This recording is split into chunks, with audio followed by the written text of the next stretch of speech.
Pokemon 一共推出咗23套劇場版，當中有唔少都會推出特典卡，而且價錢都唔平。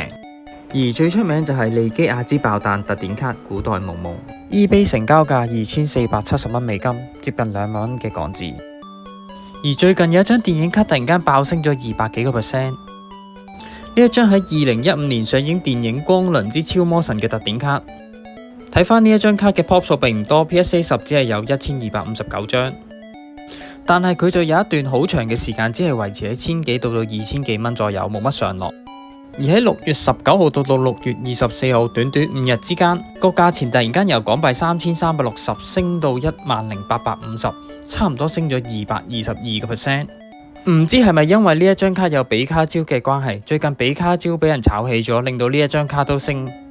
不過呢一張卡嘅升勢實在太誇張啦，都唔敢高追。而今集再同大家推薦另外一張潛力嘅藍籌電影卡，佢同樣都集齊咗3個重要嘅要素。pop 數唔高，有比卡超圖案，同埋係電影卡。呢一套喺2020年推出嘅電影《寵物小精靈比卡超同可可的冒險》，暫時係最尾一套寵物小精靈推出嘅電影系列。當時做出咗個禮品盒，入邊有雪拉比嘅硬幣，仲有 S3A、S4、S4A 共7包嘅擴充包，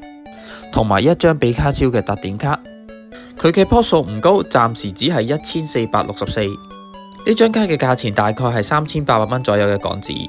價錢唔係好高，又有近排咩都升嘅比卡超，